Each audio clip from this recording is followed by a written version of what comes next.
नमस्कार बच्चों, आप सबका स्वागत है। आज कक्षा 9वीं का अगला अध्याय कविता कैदी और कोकिला, जिसके कवि हैं माखनलाल चतुर्वेदी। ठीक है, कक्षा 9वीं। कैदी हैं, ये कैदी कौन है? स्वतंत्रता सेनानी। और ये स्वतंत्रता के लिए जोश उत्साह भरने के लिए जो संचार का काम कर रही हैं वही कोयल हैं। और कोयल आधी रात को कूकती है जब चारों तरफ अंधेरा होता है और स्वतंत्रता सेनानी या कवि अकेले बैठे हुए हैं और कोयल को आधी रात में कूकता देखकर अचंभित होते हैं। इस मुद्रा में वो देख रहे हैं। अब प्रस्तावना से बात करते हैं कि किस प्रकार से शुरुआत करते हैं कविता की। कुछ सवाल हैं, उनको समझने की कोशिश करेंगे। कविता में किसके बारे में बताया जा रहा है? कोयल की आवाज़ कैसी होती है? स्वतंत्रता पूर्व स्वतंत्र सैनिकों को कहाँ रखा जाता था? कविता में किसके बारे में बताया जा रहा है? इस कविता में ब्रिटिश शासन की बर्बरता और देशभक्तों पर उसके द्वारा किए जाने वाले, उसके द्वारा यानी ब्रिटिश शासन के द्वारा किए जाने वाले अत्याचारों को देखने और समझने के लिए दर्पण के समान है। कोयल की आवाज़ कैसी है? मधुर है, मीठी है, मृदु है। स्वतंत्रता से पूर्व सेनानियों को कहाँ रखा जाता था? कारागृहों में रखा जाता था, जेल में रखा जाता था। आगे समझते हैं। कवि के बारे में जानना जरूरी है। ये हिंदी साहित्य के प्रतिनिधि कवि माखनलाल चतुर्वेदी जी हैं। ये इनका फोटो चित्र है, माखनलाल चतुर्वेदी। हिंदी साहित्य में एक भारतीय आत्मा के नाम से प्रसिद्ध पंडित माखनलाल चतुर्वेदी का जन्म 1889 ईस्वी में मध्य प्रदेश के होशंगाबाद जिले के बाम्बई गांव में हुआ था। उन्होंने अपनी जीविका अध्यापन से प्रारंभ की, मतलब जीविका कैसे प्रारंभ की? पढ़ाने से लेकर शुरू की और तत्पश्चात संपादन के क्षेत्र में उतर गए और एक भारतीय आत्मा उपनाम से राष्ट्रीय भावना से युक्त कविताएं भी लिखी। स्वाधीनता आंदोलन में भाग लेने के दौरान उन्हें कई बार जेल भी जाना पड़ा। माखनलाल चतुर्वेदी जी ने अनेक रचनाएं लिखी हैं और उन रचनाओं के बारे में हमें जानना जरूरी है। अब देखते हैं। तो माखनलाल चतुर्वेदी जी प्रमुख रचनाएं हिमकिरीटिनी, साहित्य देवता, हिम तरंगिणी, वेणुलोक गूंजे धरा आदि हैं। तो ये जब संपादन के क्षेत्र में जुड़ गए तो एक भारतीय आत्मा उपनाम से राष्ट्रीय भावना से युक्त कविताएं भी इन्हें लिखना शुरू की। प्रभाव पत्र का संपादन करते करते वे गणेश शंकर विद्यार्थी के संपर्क में आए। स्वतंत्रता सेनानी थे, गणेश शंकर विद्यार्थी के संपर्क में आए। चतुर्वेदी जी पर विद्यार्थी जी की देश सेवा का पर्याप्त प्रभाव हुआ।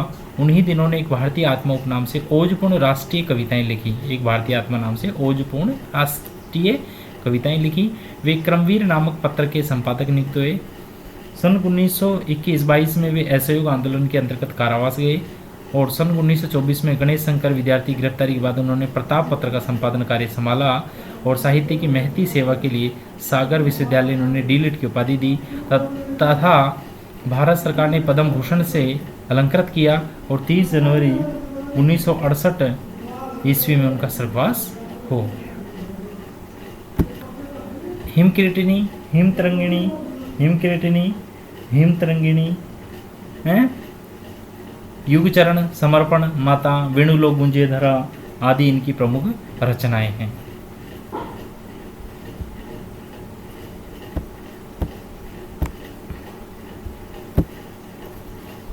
क्या गाती हो, क्यों रह जाती हो? ये काव्यांश की पहले काव्यांश की पंक्तियां हैं। क्या गाती हो, सवाल से किया। कवि कह रहा है कि क्या गाती हो? हे कोयल, तुम क्या गाती हो?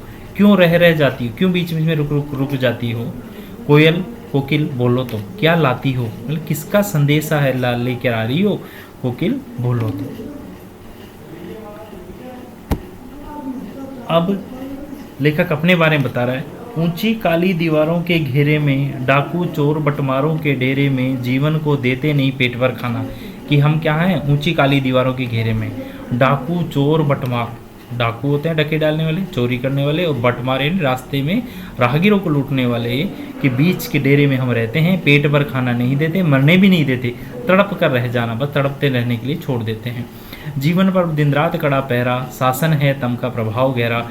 हिमकर निराश कर चला रात भी काली, हिमकर यानी चांद भी निराश होकर चला गया, जो आशा का एक पुंज था वो भी चला गया, रात भी काली। इस समय हे काली माँ मई, हे काली माँ सखी, कोयल के लिए काली माँ मई जगी क्यों आली। इस काली में रात में हे काली की प्रतिमूर्ति कोयल तू क्यों जगी है, ये यहाँ पे कवि ये बतलाना चाह रहा है।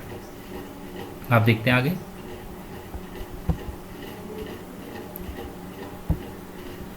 भटमार रास्ते हैं यानी राहगीरों को लूट लेने वाला।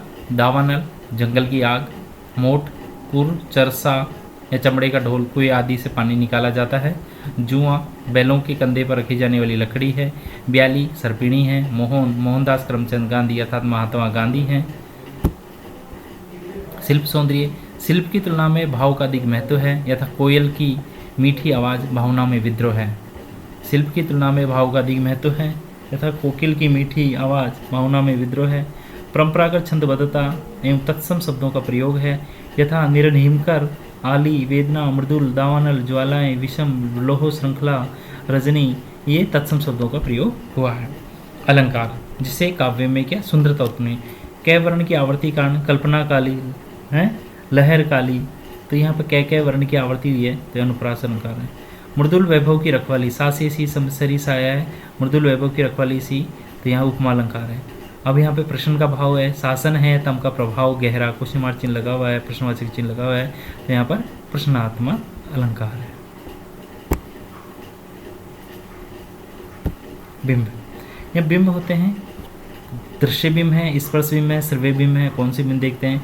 दिन रात अब दिन, जीवन पर अब दिन रात कड़ा पहरा, मतलब जीवन पर अब दिन रात क्या है? कड़ा पहरा है, तो ये दृश्य बिंब है। यहाँ पर क्या है? दृश्य बिंब है। अब जहाँ पे सुनाई देता है, सुनाई के बिना कोहलू का चरकचू जीवन की तान सुनाता, यहाँ पर श्रव्य बिंब है, यहाँ पर श्रव्य बिंब है, यहाँ पर दृश्य बिंब। भाषा, यहाँ खड़ी हिंदी बोली का प्रयोग किया गया है, सरस और प्रभाव में खड़ी बोली का प्रयोग किया गया है। उर्दू फारसी शब्दों का प्रयोग किया गया है, नसीब और गुनाह आदि, ठीक है, उर्दू और फारसी के शब्द प्रयोग हुआ है। तत्सम शब्दावली है, उर्दू फारसी शब्दों का प्रयोग हुआ है, सरल, सरस और प्रभाव में खड़ी बोली का प्रयोग किया गया।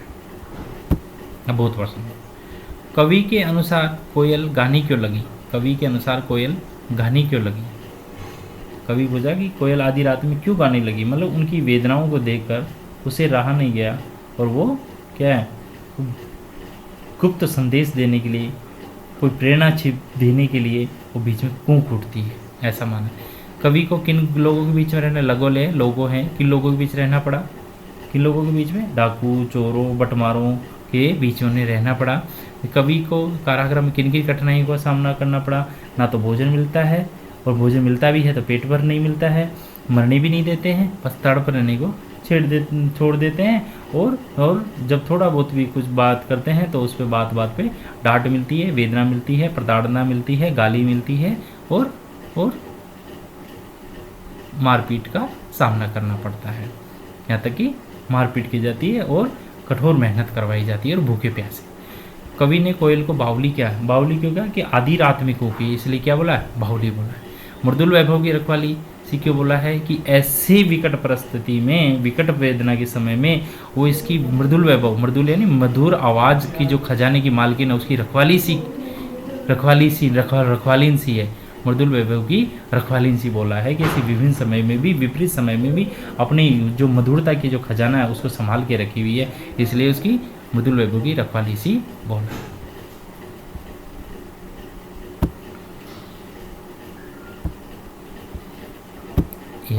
ग्रह कार्य है।